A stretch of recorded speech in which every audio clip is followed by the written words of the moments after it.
대구정책연구원장 박영호입니다. 안녕하십니까. 지금 국가적으로 저출생 문제에 심각하게 대처하고 있습니다. 정부가 지금 인구전략기획부를 만들려고 그러고, 지방시대위원회는 인구 소멸 지역을 부흥시키려고 그러고, 또 저출생 대책을 중요한 정책 이슈로 잡고 있습니다. 이러한 때에 대구시에서 출생아 수와 혼인 건수에 대해서 상대적으로 정강 통계가 발표되었습니다. 거기에 대해서 우리 연구원이 분석한 바를 결과를 발표하겠습니다.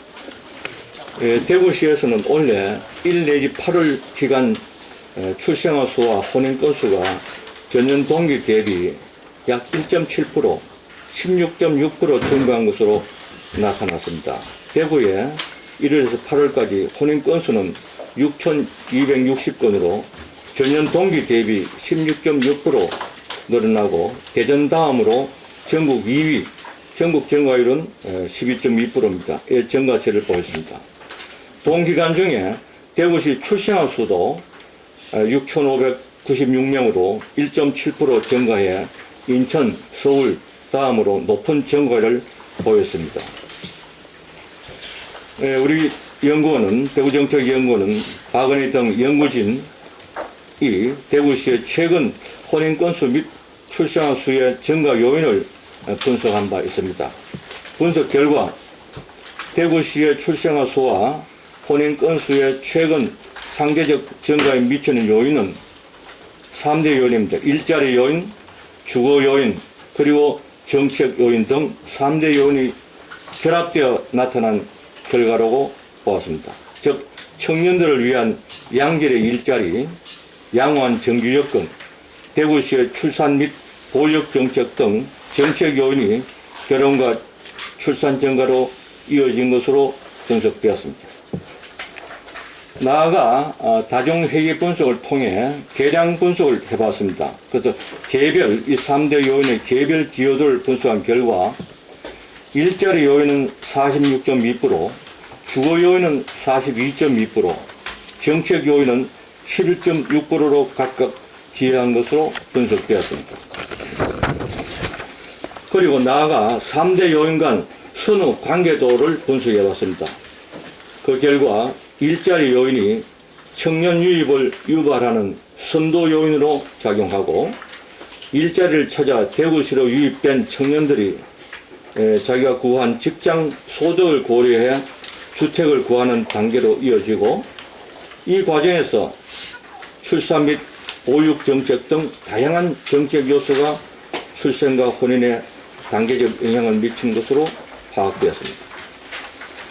요인별로 좀 더 구체적으로 말씀드리면, 먼저 인구학적 측면에서 결혼 정년기 인구, 여기 우리는 30에서 34세 여기까지 보았습니다. 타 도시에 비해 상대적으로 높은 증가율을 보이고 있습니다. 대구시 결혼 정년기 인구 비중이 2023년 14만 6천 명으로 2020년에 비해서 2.8% 증가하였으며, 이는 서울, 부산보다 높은 수치입니다.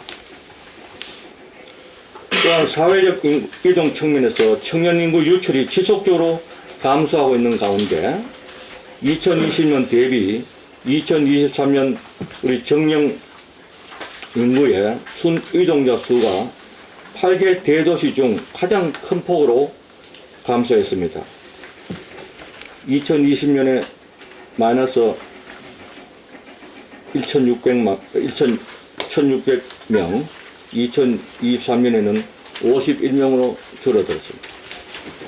또 일자리 요인으로는 경제활동 참여율과 고용률을 분석했는데, 분석 결과 대구 30에서 34세 인구 경제활동 참여율과 고용률이 2020년 대비 2023년에는 각각 4.2%포인트, 또 6.6%포인트 증가하여 8개 대도시 중 대전 다음으로 높은 증가율을 보였습니다. 특히 일자리 측면에서 2, 3년 중 대구시의 제2국가산단 유치, 글로벌 PMP 대구지사 개소, 비수도권 최대 민간 복합개발 지식산업센터 유치, 반도체 공동연구소 선정, 모빌리티 모터 소부장 특화단지 유치, 뇌연구 실용화센터 개소, 블록체인 기술혁신 지원센터 개소 등 청년들이 선호하는 산업 생태계가 조성되고 또 기업하기 좋은 또 일자리 도시로 되고 있는 분위기도 긍정적으로 영향을 미쳤다고 보았습니다.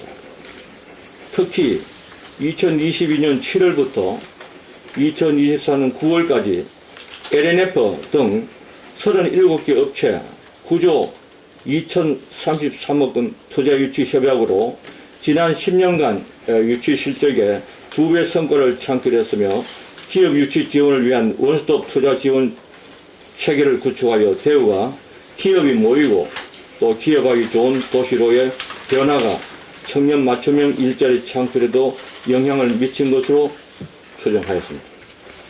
또한 주거 요인의 경우 집값 걱정이 상대적으로 적고 양질의 자녀 교육 및 문화 여건이 잘 갖춰지고 그래서 결혼 정년기에 있는 청년들이 대구를 결혼하고 아이 키우기 좋은 것이라고 인식하고 있는 것으로 파악했습니다. 연구진은 정책 요인으로 대구혁신 100+1 정책의 효과가 나타난 것으로 보고 있습니다.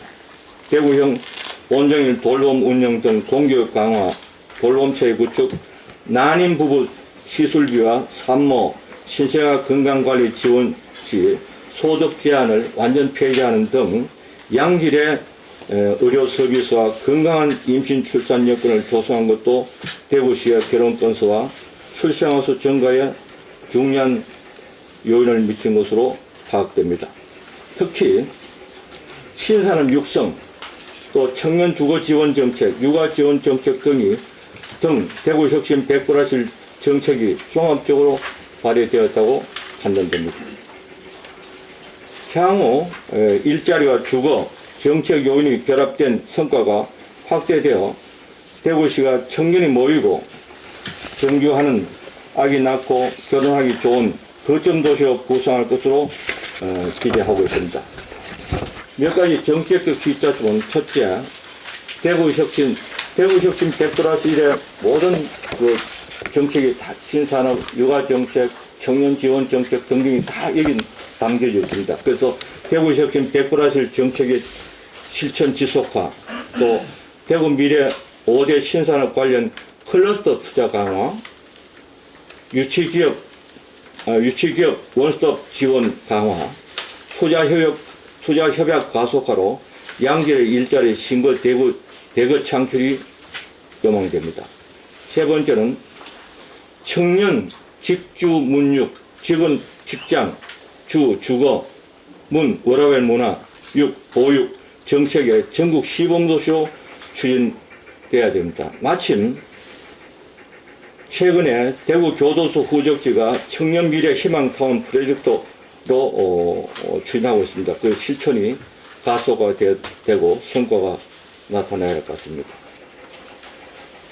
마지막으로 신산업 정책, 주택 정책, 청년 정책, 출산 지원 정책, 라이저 정책, 산학협력, 청년대 취창업, 또 청년대 지역 정착에 도움되는 라이저 센터 정책이 패키지화 되어서 종합적으로 추진되는 것도 필요하다고 보았습니다. 원장은 청년 고용률 증가와 타 대도시에 비해 상대적으로 양호한 정규 여건뿐만 아니라 대구시의 미래 신산업 육성 등 시정 전반에 걸친 대구혁신 100+1 정책 추진에 따른 다양한 효과가 결혼과 출생아 수 증가에 긍정적인 영향을 미친 것으로 보았습니다. 향후 대구시가 청년이 모이고 정규하는 청년 1번지 도시로 도약할 수 있기를 기대합니다. 이상 리평을 마치겠습니다. 감사합니다. 질의응답 시간 질의가 있으면 질문. 반작용 요인은 전국적으로 또 시군별로 다 나타나는 현상인데 그런 보편적인 그 현상 중에서 이건 상대적으로 높게 나타나는 거기에 주목을 했습니다. 예. 하거든요. 지금 현재 네. 원래 1 내지 8월 달 말입니까? 네, 대구는 8개월 때 취업됐습니다. 근데 그건 전반적으로 수출 여건이라든지 세계 경제, 그리고 우리 국가 경제 전반적인 영향을 받기 때문에 요거는 우리가 지역 경제하고 국가 경제, 글로벌 경제는 항상 연동되어 있기 때문에 그건 다른 지역에도 나타나는 현상인데 우리 그 지역이 다른 지역하고 상대적으로 취업자 수가 어떻게 어느 정도로 빨리 또는 천천히 감소하는지는 또 분석해 봐야 되겠습니다. 예.